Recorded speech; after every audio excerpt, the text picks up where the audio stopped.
할렐루야. 하나님의 귀하신 은혜와 축복이 우리 이 시간 우리 온 성도님들과 함께 하시기를 간절히 축원합니다. 날씨가 정말 덥습니다. 몸도 마음도 처질 수 있는 그런 계절입니다. 그렇지만은 이 시간 하나님의 귀하신 생명의 말씀을 통해 임재하신 하나님의 은혜를 통해 여름 냉수와 같은 시원함을 경험하시는 주님의 귀한 자녀들 되시기를 간절히 축원합니다. 그래서 목소리를 저도 좀 차분히 깔아앉혀서 하려다가 조금 높여서 하려고 합니다. 그러니까 여러분들이 그렇지 않으면은 언제 또 그냥 잠이 올지 모르겠어요. 그러나 여러분들 주무셔도 괜찮습니다. 그러나 코는 골지 마세요. 왜요? 다른 분 못 주무시니까. 유머가 안 통해요. 이 날씨가 더우니까. 네.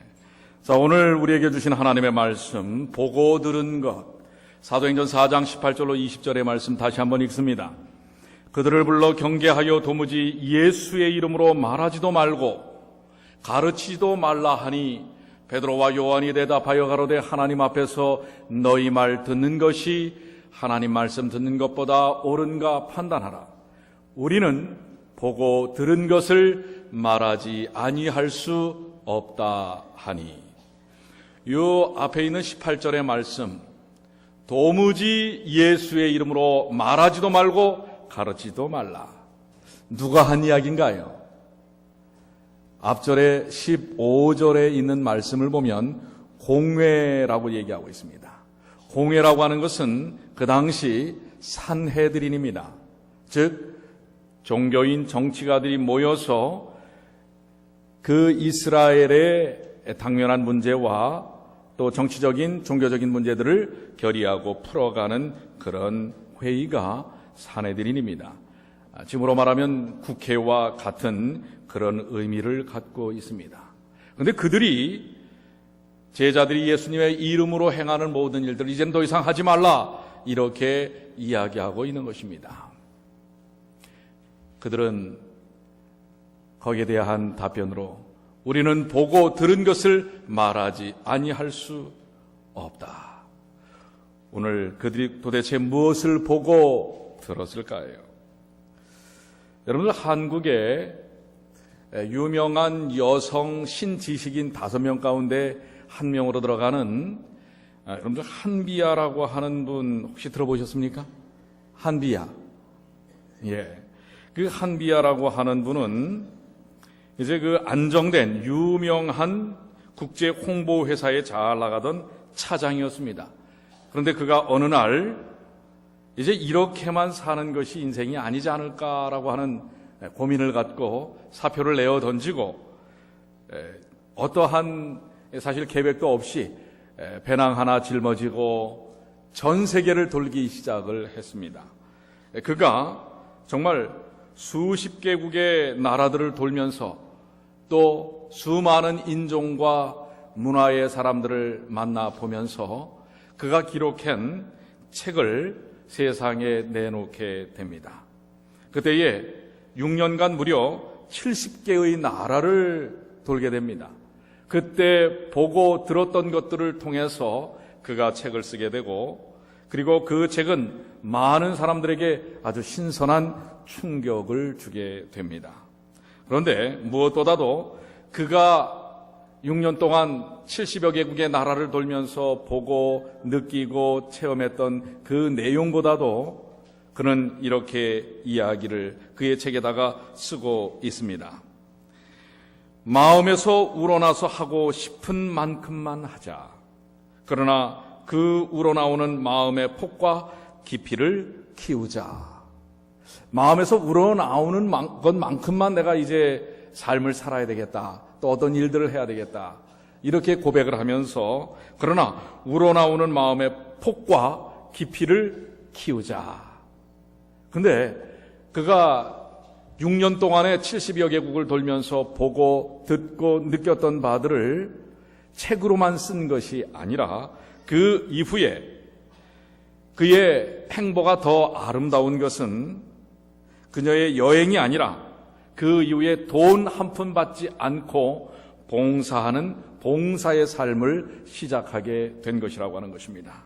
그는 현재 월드비전이라고 하는 긴급 구호팀에서 아프가니스탄, 이라크 같은 전쟁터를 뛰어다니면서 비참한 처지에 있는 사람들을 그가 6년 동안 보고 느끼고 체험했던 그것을 이제는 삶을 통하여 실천하고 있다고 하는 것입니다.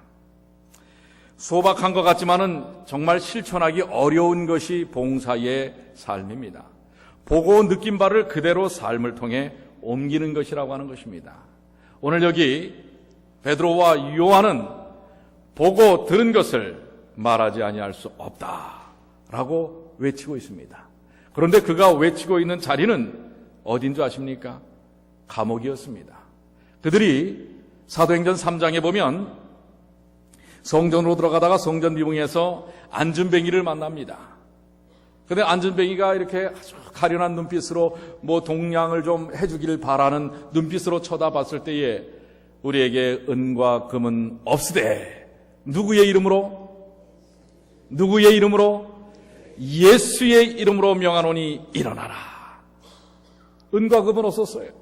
그렇지만은 그 인생에게 가장 소중하고 필요한 예수 그리스도, 생명의 주 예수님의 이름으로 일어나라 하라였을 때에 그 안전뱅이가 일어납니다. 그 일이 있은 이후에 성전에 있던 제사장, 그리고 사두개인들, 종교 지도자들, 정치 지도자들은 다시 한번 자극을 받게 됩니다. 그렇지 않아도 예수를 죽인 일로 이 민중들, 사람들의 의식이 종교 지도자들에게 그렇게 썩 좋지 않았습니다. 그런데 지금 예수가 부활했다고 하는 사실을 그의 제자들이 지금 다니면서 전하고 있는 것입니다. 전할 뿐만 아니라 그의 이름으로 능력과 기사와 이적을 행하는 것입니다. 이것을 보고 많은 사람들이 다시금 동요하기 시작하는 것입니다. 예수 그리스도에 대한 믿음을 갖기 시작하는 것입니다. 그랬을 때에 자기들이 갖고 있던 기득권을 빼앗길 것을 우려한, 그리고 제자들이 전하는 예수, 사실은 누가 죽였어요? 누가 죽였죠? 그들이 죽였거든요. 그런데 예수님에 대한 능력이 퍼지고 예수님에 대한 인기가 계속해서 늘어나는 것을 그들은 두려워했습니다. 그래서 그들을 안전뱅이도 감옥에 집어넣고 예수님의 제자들도 감옥에 집어넣은 다음에 너희들이 도대체 왜 이런 일을 하느냐? 라고 하였을 때에 베드로의 두 번째 설교가 바로 4장 1절부터 나오는 것입니다. 너희가 죽인 예수 그리스도는 하늘의 왕이시요 우주의 왕이시요 그분은 3일 만에 살아나셔서 우리에게 영원한 생명을 주신 하나님이라고 하는 사실을 이야기하는 것입니다. 그런데 그 이야기에는 힘이 있었습니다. 능력이 있었습니다. 권위가 있었습니다. 그렇기 때문에 이 산헤드린은 71명으로 구성이 되어 있습니다. 사실 71명이 기라성 같은 유대, 이스라엘의 지도자들입니다. 그 공회 앞에 베드로와 요한이 서게 된 것입니다. 그러나 그들이 나타내는 그 엄숙한 권위 속에서도 하나 굴하지 않고 베드로와 요한은 담대히 예수 그리스도의 사역과 부활과 십자가의 은혜를 증거하고 있는 것입니다. 그들이 아무리 거기서 그것을 막으려 해도 베드로와 요한이 이야기하는 말씀 속에 있는 그 권위 때문에, 능력 때문에 제어할 수가 없는 것입니다. 그래서 호구지책으로 그들에게 요구하는 것이 뭔지 아십니까? 도무지 누구의 이름으로? 예수의 이름으로 뭐하지도 말하지도 말고 가르치지도 말라. 사실 그들이 얘기하면서도 얼마나 참 치졸하게 느껴졌겠습니까? 그래도 한 나라의, 한 국가의 지도자들입니다. 그런데 기껏해서 죄를 찾지 못하고 이제는 가서 예수의 이름으로 말하지도 말고 가르치지도 말라, 이 정도밖에 할 수 없는 것입니다. 그러면 그래도 그 권위 때문에 눌릴 줄 알았어요. 그런데 어떻습니까? 베드로와 요한이 대답하여 가로되 하나님 앞에서 너희 말 듣는 것이 하나님 말씀 듣는 것보다 옳은가 판단하라. 그야말로 여러분들 미 국회의 상원회의에 여러분들이 서서 이야기를 하는 것입니다. 상원 의장이 뭐라고 얘기를 해요? 이제 가서는 예수님 전하지 마시오. 예수님의 이름으로 말하지 마시오. 이렇게 얘기하는 것입니다.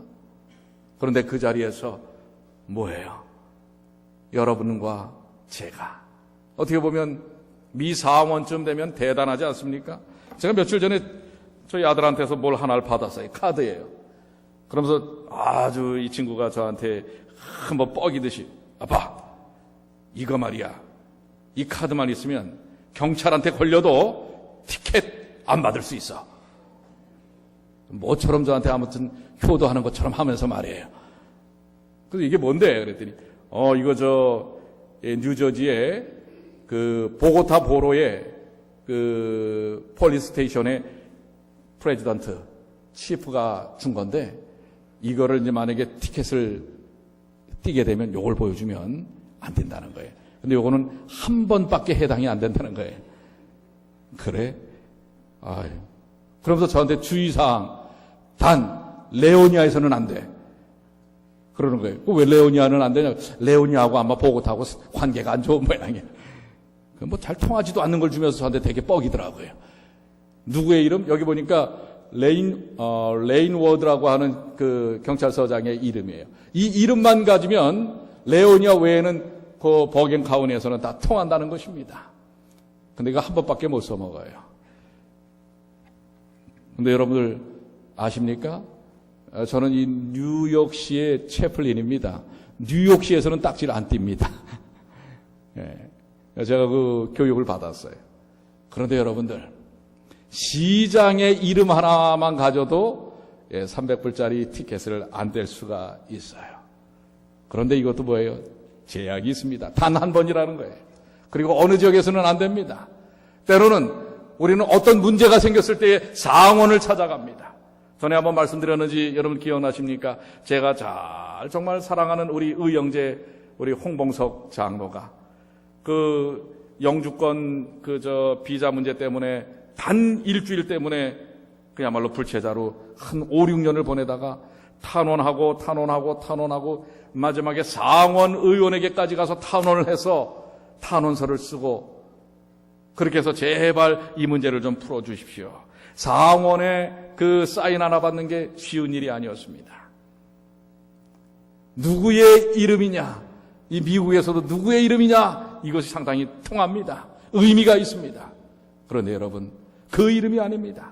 우리가 외치고 주장할 이름은 이 땅에서 잠시 있다가 그 상원도 나이가 들면 뭐예요? 다 그만 내놓는 것입니다. 권세가 없어지는 것입니다. 우리 오바마 대통령도 재임을 해서 지금 권세가 출중하지만은, 그러나 그것도, 그 권력도 얼마 가지 못하는 것입니다. 이 세상의 권력이 아니라 우리가 주장하고, 우리가 부르고, 우리가 전하고, 우리가 외칠 이름은 오직 누구의 이름이라고요? 예수 그리스도. 그래서 처음에 제가 말씀드렸던 것처럼 3장에서 베드로와 요한이 그 안전뱅이에게, 세상에 나는 사내들인 회원의 이름을 하나도 모르지만은, 권력자들의 이름은 하나도 모르지만은, 유명한 사람의 이름은 하나도 모르지만은 오직 예수의 이름으로 명하노니 일어나라. 오늘 그래서 그들은 그 공회에서 오직 그들이 보고 들었던 바, 사실 3년 반 동안을 예수님을 따라다니면서 그는 수많은 예수님의 놀라운 기적의 역사, 말씀의 역사들을 보았습니다. 그렇지만 그것을 마음속에 담지 않고 엉뚱한 생각을 하니까 그 이름의 의미를 제대로 행사하지 못했던 것입니다. 그렇지만은 마가의 다락방에서의 성령 충만의 역사 이후에 그들은 달라졌습니다. 예수의 이름이 무엇인지를 알게 됩니다. 예수님의 십자가가, 예수님의 부활하심이 무엇인지를 그들은 보고 느끼고 체험하고 가슴속에 깊이 새기게 되는 것입니다. 베드로는 어떤 사람입니까? 닭이 울기 전에 3번을 누구를 부인했던 사람이에요? 예수님을 부인했던 사람이에요. 예수님의 이름을 부인했던 사람입니다. 그래서 예수님께서 부활하신 후에 갈릴리 호숫가에서 베드로를 부르시지요. 그리고서는 예수님께서 묻습니다. 내가 나를 사랑하느냐? 몇 번을 물으세요? 왜 3번이었을까요? 베드로가 몇 번을 예수님을 부인했어요? 3번을 부인했어요. 예수님은 그러신 분이에요. 우리의 상처를 다 묻어주시고 회복시켜주시는 분입니다. 절망 가운데서, 낙담 가운데서 도무지 일어날 수 없는 삶의 상태 속에 주저앉아 있을 때 예수님은 그것을 회복시키는 것입니다. 그 상처를 하나씩 하나씩 다 싸매십니다. 내가 나를 사랑하느냐? 내가 나를 사랑하느냐? 내가 주님을 사랑하는 줄 주님이 아십니다. 그는 예전처럼 자신을 내세우지 않습니다. 이제는 그의 삶 속에 성령이 임하셨습니다. 이제는 그의 안에 예수님이 계신 것입니다. 주님을 사랑하는 줄 주님이 아십니다. 그 찢기고 상처받았던 모든 무거운 짐을 이젠 예수님께 내려놓은 베드로는 주님 안에서 진정한 치유와 회복을 경험합니다. 그가 바로 보고 느끼고 경험하고 들은 것이 그것입니다. 예수님이 그에게 주셨던 그 놀라운 사랑의 터치, 회복, 치유를 그는 경험한 것입니다. 그렇기 때문에 그 공회 앞에서도 그는 담대히 예수님을 외치는 것입니다. 예수님이 그에게 있어서 영원한 하나님이심을 주저하지 않는 것입니다. 오늘 사랑하는 여러분들, 오늘 여러분들은 무엇을 보고 무엇을 들으셨습니까? 그리고 여러분들은 무엇을 보고 무엇을 들었던 그것을 어떻게 하시겠습니까? 오늘 우리는 이제 2기의 성만찬 예식을 합니다. 여러분의 삶 속에서 보고 들으셨던 예수, 그 예수님의 이름으로 오늘 우리는 이 자리에 참석합니다. 그리고 세상 가운데 그분을 증거할 것입니다. 사실 우리 성도들 앞에 제가 항상 쓰면서 말씀을 전하는 일이 언제나 부담이 되는 일이지만은 오늘 특히 더 그렇습니다. 왜 그런 줄 아십니까? 아주 어려서부터 저희의 코 올리기 때부터 제가 어떤 모양으로 살아왔는지 아는 사람들이 여기 증인이 3명이 있어요.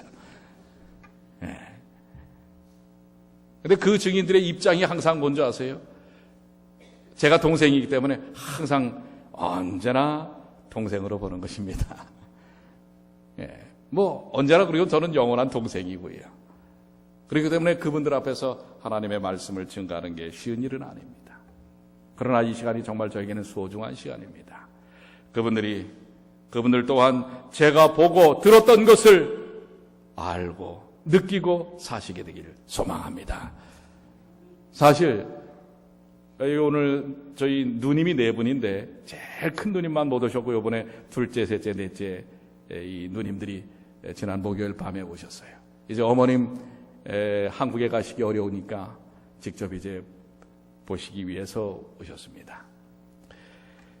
이 3분들이 다 저에게 영적인 부분에 대하여 영향을 미친 사람들입니다. 어떤 분은 저를 불교에 심취하도록 인도했던 역할을 했어요.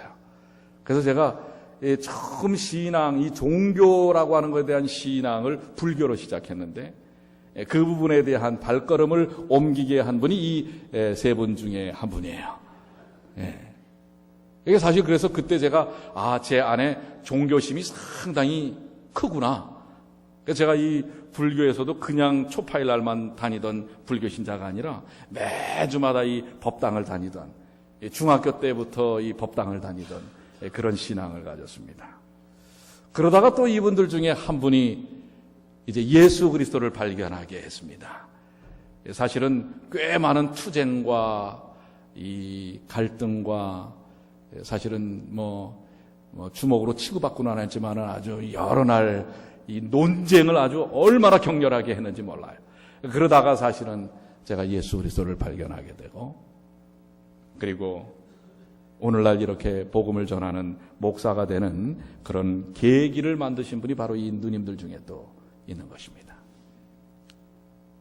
그런데 그런 계기들을 우리 누님들이 만드셔서 저는 사실 제가 이제 불교에서 계심해서 하나님의 종, 복음을 증거하는 목사가 되었지만 저는 사실 석가모니 실탈타를 상당히 존경합니다.